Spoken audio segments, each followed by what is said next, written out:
One welcome to smart show ഇറ്റി. നമുക്കിന്ന് റീഡിങ്ങിൻ്റെ ഒരു ആൻസർ എങ്ങനെയാണ് കണ്ടുപിടിക്കുക എന്നുള്ളത് നമുക്ക് നോക്കാം. ഞാൻ ക്വസ്റ്റ്യൻ ഷെയർ ചെയ്തിട്ടുണ്ട്. നമുക്ക് ആദ്യം റീഡിങ്ങിൻ്റെ ഒരു ക്വസ്റ്റ്യൻ കിട്ടുമ്പോൾ നമുക്കറിയാലോ, ആദ്യമേ ക്വസ്റ്റ്യൻ വായിക്കുക, അതിനുശേഷം പാരഗ്രാഫിലേക്ക് പോവുക, അതിനുശേഷം വന്ന് നമുക്ക് ഓപ്ഷനിലേക്ക് നോക്കാം. അങ്ങനെയാണ് ഒരു മെത്തേഡ്. രണ്ടാമത്തേത് ക്വസ്റ്റ്യനും ഓപ്ഷൻസും ഒരുമിച്ച് വായിക്കുക, അതിനുശേഷം പാരഗ്രാഫിലോട്ട് പോവുക. നിങ്ങൾക്ക് ഏതാണോ ഓക്കെ ആയിട്ട് തോന്നിപ്പിക്കുന്നത്, ഏത് ചെയ്യുമ്പോഴാണോ നിങ്ങൾക്ക് ആൻസർ കൂടുതലായിട്ട് കിട്ടുന്നത്, ആ ഒരു മെത്തേഡ് നിങ്ങൾ ഫോളോ ചെയ്യുക. അപ്പോൾ നമുക്ക് ആദ്യം തന്നെ ക്വസ്റ്റ്യൻ വായിക്കാം. Question: the writer suggest that social participation is not encouraged in the WHO package because. ഇതിൻ്റെ മീനിങ് എന്താണ്? റൈറ്ററുടെ സജഷനാണ് ഇവിടെ ചോദിച്ചിരിക്കുന്നത്. റൈറ്റർ സജസ്റ്റ് ചെയ്യുവാണ് social participation is not encouraged ആണ് WHO പാക്കേജിൽ. WHO പാക്കേജിൽ സോഷ്യൽ പാർട്ടിസിപ്പേഷൻ എൻകറേജ് ചെയ്യുന്നില്ല. അതിൻ്റെ കാരണം എന്താണെന്നാണ് റൈറ്റർ സജസ്റ്റ് ചെയ്യുന്നത് എന്നുള്ളതാണ്. നമ്മുടെ ഒപ്പീനിയൻ അല്ല, റൈറ്ററിൻ്റെ സജഷനാണ്. അപ്പോൾ നമുക്ക് ക്വസ്റ്റ്യൻ പേപ്പർ നമുക്കിനി ഓപ്ഷനിനകത്തേക്ക് പോകാം, പാരഗ്രാഫ് വായിക്കാം. അപ്പോൾ ആദ്യത്തെ ഓപ്ഷൻ ഞാനൊന്ന് വായിക്കാം, അത് മനസ്സിലൊന്ന് വെക്കുക. Studies of this kind would be challenging to complete. ഇതുപോലത്തെ സ്റ്റഡി എന്താണ്, കംപ്ലീറ്റ് ചെയ്യാനായിട്ട് ഭയങ്കര ചലഞ്ചിങ് സിറ്റുവേഷനാണ്. അതുകൊണ്ടാണ് WHO അക്സെപ്റ്റ് ചെയ്യാത്തത് എന്നാണ് നമ്മുടെ റൈറ്റർ പറയുന്നത് എന്നാണ് ഓപ്ഷൻ കൊടുത്തിരിക്കുന്നത്. ഈ ഒരു ഓപ്ഷൻ നമ്മുടെ പാരഗ്രാഫിലുണ്ടോ എന്ന് നമുക്ക് നോക്കാം. ഞാൻ paragraph വായിക്കുവാണ്. There are a number of possible reasons why the potential of encouraging social participation has not been recognized and promoted within the WHO package for addressing non-communicable disease. Okay, whenever we address the non-communicable diseases, ഇതിനകത്ത് ഒത്തിരി number of reasons പറയുന്നുണ്ട്. Social participation recognise ചെയ്തിട്ടില്ല, പ്രൊമോട്ടും ചെയ്തിട്ടില്ല WHO പാക്കേജിൽ. അതിന് കുറേ കാരണങ്ങളുണ്ട് എന്നാണ് ഫസ്റ്റ് സ്റ്റേറ്റ്മെൻറ്റിൽ തന്നെ, ഫസ്റ്റ് സെൻറ്റൻസിൽ പറയുന്നത്.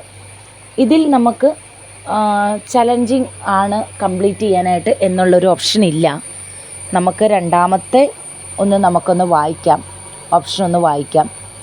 അപ്പോൾ അതിൻ്റെ കൂടെ ഓപ്ഷനും കൂടെ ഉണ്ടോയെന്ന് നോക്കണം. രണ്ടാമത്തെ ഓപ്ഷനും കൂടെ ഒന്ന് വായിക്കാം. It is a new area of research with limited data to support it. ഇതൊരു ന്യൂ ഏരിയ ആണെന്നാണ് പറയുന്നത്, അല്ലേ? It is a new area of research with limited data to support it. അപ്പോൾ ലിമിറ്റഡ് ഡാറ്റയാണ്, കുറച്ച് ഡാറ്റയേ ഉള്ളൂ അതിനെ സപ്പോർട്ട് ചെയ്യാനായിട്ട്. ഒരുപാടില്ല ഇൻഫർമേഷൻ എന്നുള്ളതാണ് പറയുന്നത്. അപ്പോൾ ഇവിടുത്തെ കീവേഡ് ലിമിറ്റഡ് ഡാറ്റയാണ്. അപ്പോൾ എയിലെ കീവേഡ് വന്നിട്ട് ചലഞ്ചിങ് ആണ്. അപ്പോൾ ചലഞ്ചിങ് എന്നുള്ളൊരു വാക്ക് നമ്മൾ ഫസ്റ്റ് സ്റ്റേറ്റ്മെൻറ്റ് വായിച്ചിട്ടില്ല. ഇനി ലിമിറ്റഡ് ഡാറ്റ എന്നുള്ളതിനെ ഒരു സിനോണിം, സെയിം മീനിങ് ആയിട്ടുള്ളത് ഉണ്ടോ എന്നുള്ളത് കീവേഡ് നോക്കിയിട്ടാണ് സെൻറ്റൻസ് കംപ്ലീറ്റ് ആയിട്ട് വായിക്കുന്നത്. അപ്പോൾ നമുക്ക് അതിൻ്റെ ഒന്ന് നോക്കാം. നെക്സ്റ്റ് സെൻറ്റൻസ് ഒന്ന് വായിച്ച് നോക്കാം. അണ്ടർസ്റ്റാൻഡബിളി, ഞാൻ എപ്പോഴും പറയാറുള്ളൊരു കാര്യമാണ്. ഹവർ, ദെയർഫോർ ഒക്കെ കണക്റ്റീവ് വെച്ചിട്ട് നമ്മൾ നോക്കാറുണ്ടല്ലേ. കണക്റ്റീവിൻ്റെ അടുത്ത് എപ്പോഴും ആൻസർ ഉണ്ടെന്ന് പറഞ്ഞിട്ട് കണക്റ്റീവ് വെച്ച് നമ്മൾ നോക്കാറുണ്ട്. അതുപോലെ തന്നെയാണ് അണ്ടർസ്റ്റാൻഡബിളി. എന്നിട്ട് അത് ഒരു മനസ്സിലാക്കേണ്ടത് എന്നുള്ളതാണ്. അപ്പോൾ മിക്കവാറും മനസ്സിലാക്കേണ്ടത് എന്ന് പറയുമ്പോൾ അവിടെ തന്നെ ഉത്തരമുണ്ടാകും. അതുപോലെ തന്നെയാണ് ഇൻട്രസ്റ്റിംഗ്ലി, സർപ്രൈസിംഗ്ലി, അങ്ങനെയുള്ള വാക്കുകളെല്ലാം അങ്ങനെ കണ്ടാലും അതിനെ നമ്മൾ കണക്റ്റീവ്സിൻ്റെ പോലെ തന്നെ ഇമ്പോർട്ടൻസ് കൊടുത്തിട്ട് ആ സെൻറ്റൻസിൽ ആൻസർ ഉണ്ടോ എന്ന് നോക്കണം.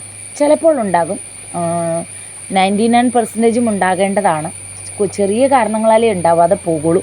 ഇവിടെ നമുക്ക് അണ്ടർസ്റ്റാൻഡബിളി കണ്ടിട്ടുണ്ട്, അതുകൊണ്ട് തന്നെ ആ സെൻറ്റൻസ് ഒന്ന് ഇരുത്തി വായിക്കണം. ലിമിറ്റഡ് ഡാറ്റ എന്നുള്ളത് വല്ലതും കൊടുത്തിട്ടുണ്ടോ എന്ന് നോക്കാം നമുക്ക്. ദ WHO ഹാസ് എ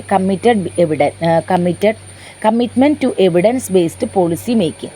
ഇവിടെ ഒരു കമ്മിറ്റ്മെൻറ്റ് ഉണ്ടെന്ന് പറയുവാണല്ലേ, എവിഡൻസ് ബേസ്ഡ് പോളിസി മേക്കിങ്ങിനെ കുറിച്ച് ഉണ്ട്. Which tends to prioritize result of randomized controlled trials. Randomized controlled trials ആണ് എന്നാണ് പറയുന്നത്. ഓക്കെ, അപ്പോൾ ഇവിടെയും നമുക്കൊരു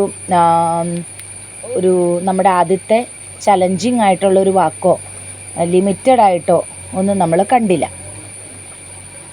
നമുക്ക് നെക്സ്റ്റ് സെൻറ്റൻസിലേക്ക് നമുക്ക് പോകാം. Much of the evidence for the influence of social participation on development of NICDS and understanding of the mechanisms for this association are relatively recent. അപ്പോൾ ഈ ഒരു കാര്യം, ഈ social participation of development of NCDS എന്താണ് അവർ മനസ്സിലാക്കിയെടുത്തോളം ഇത് relatively recent ആണെന്നാണ് പറയുന്നത്. Recent എന്ന് വെച്ചാൽ പുതിയതാണെന്നാണ്. നമ്മുടെ ബി ഓപ്ഷനകത്ത് നമ്മളൊരു ന്യൂ കണ്ടു അല്ലേ, ന്യൂ കണ്ടിട്ടുണ്ട്. ആ ന്യൂ തന്നെയാണ് ഇവിടെ റീസെൻ്റ് എന്നും പറയുന്നത്, പുതിയതായിട്ടാണ് പറയുന്നത്. എന്നിട്ടൊരു ഉത്തരം നമുക്ക് കൊടുക്കുകയാണ്. സോ ദെയർ ഹാവ് ബീൻ, അവിടെയും കണ്ടോ സോ ദെയർ ഹാവ് ബീൻ, അതുകൊണ്ടെന്നുള്ളത് അങ്ങനെ പറഞ്ഞിട്ട് ഇങ്ങനെ ആയതുകൊണ്ട് എന്താണ് there have been few trials of interventions, വളരെ കുറച്ച് ട്രയൽസേ ഉള്ളൂ. അത് തന്നെയല്ലേ ലിമിറ്റഡ് എന്നുള്ള പറഞ്ഞിരിക്കുന്നത്.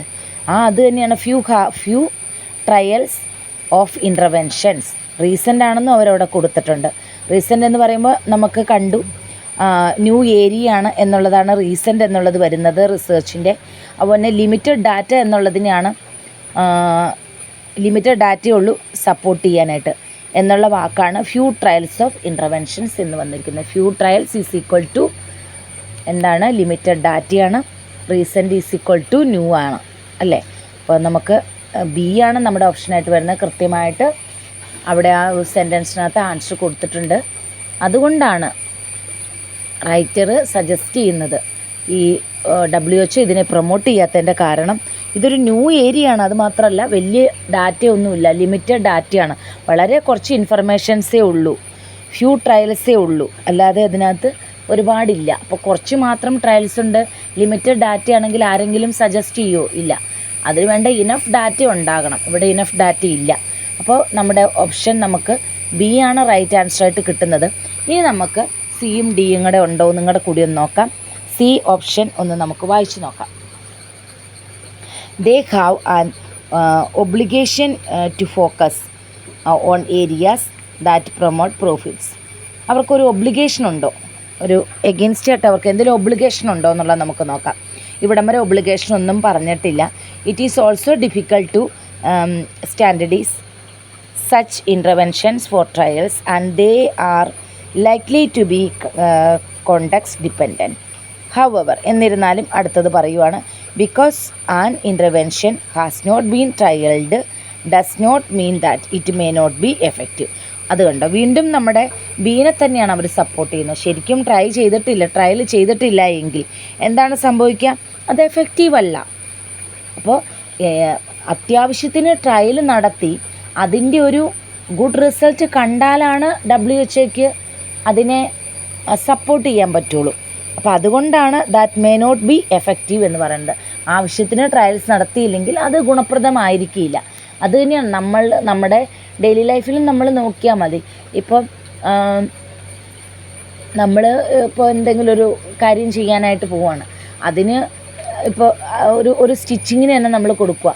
നമ്മൾ എവിടെയെങ്കിലും കൊണ്ടുവന്ന് കൊടുക്കില്ലല്ലോ. നമ്മൾ പലരോടും ചോദിക്കും, അവിടെ ചെയ്യുന്നിടത്ത് സ്റ്റിച്ചിങ് ചെയ്യുന്നിടത്ത് നല്ലതാണെന്നുള്ളൊരു അഭിപ്രായം കിട്ടിയാലാണ് നമ്മളത് ചെയ്യുള്ളൂ. അപ്പോൾ അതുകൊണ്ട് തന്നെ അങ്ങനെ ഒരു പ്രൂഫ് വേണം, എവിഡൻസ് വേണം. സോ നമ്മുടെ ബി തന്നെയാണ് ആൻസർ പറയുന്നത്. ഇവിടെ ഒരു ഒബ്ലിഗേഷൻ ഇല്ല. There is a difference between no evidence and evidence of no effect. അപ്പം എവിഡൻസും ഇല്ല, എവിഡൻസിന് എഫക്റ്റും ഇല്ല എന്നുള്ളൊരു തെളിവ് വരുന്നുണ്ട്. നമുക്ക് ഡി ഒന്ന് നോക്കാം. There is no indication it would make any difference to person's health. Okay, ഇതൊരു സംശയം വരുന്ന ഒരു ഉത്തരമാണ്. ഞാൻ സ്റ്റുഡൻസിനെ കൊണ്ടൊക്കെ ചെയ്യിപ്പിച്ചപ്പോഴും അവർക്ക് ഡി ഓപ്ഷൻ ഒരു കൺഫ്യൂഷനായിട്ട് ഡി ആൻസർ കിട്ടണുണ്ട്. അപ്പോൾ അത് ഈ ഒരു നാലാമത്തെ സെൻറ്റൻസിൽ നിന്ന്, ഈ ലാസ്റ്റത്തെ സെൻറ്റൻസിൽ നിന്നാണ് തോന്നുന്നു നാലാമത്തെ ഓപ്ഷൻ കിട്ടുന്നത്. There is no indication it would make any difference to person's health. ആളുകളുടെ ഹെൽത്തിൽ വലിയ ഡിഫറൻസ് ഒന്നുമില്ല. അതായത് ഇപ്പോൾ ഒരാൾക്ക് കമ്മ്യൂണിക്കബിൾ ഡിസീസാണല്ലോ ഇവിടെ പറഞ്ഞിരിക്കുന്നത്, NICDS ഉണ്ട്. ഇപ്പോൾ ഇവർ ട്രീറ്റ്മെൻറ്റൊക്കെ കൊടുക്കുകയാണ്, പക്ഷേ എഫക്റ്റ് ഒന്നുമില്ല, പേഴ്സൺസ് ഹെൽത്തിൽ വലിയ എഫക്റ്റ് ഒന്നുമില്ല എന്നുള്ളത്. അത് ഈ അവസാനത്തെ വെച്ചിട്ടാണ് അവർ ആ ഒരു ഹൗവർ വെച്ചിട്ടാണ് ഡി ആൻസർ എടുത്തിരിക്കുന്നത്.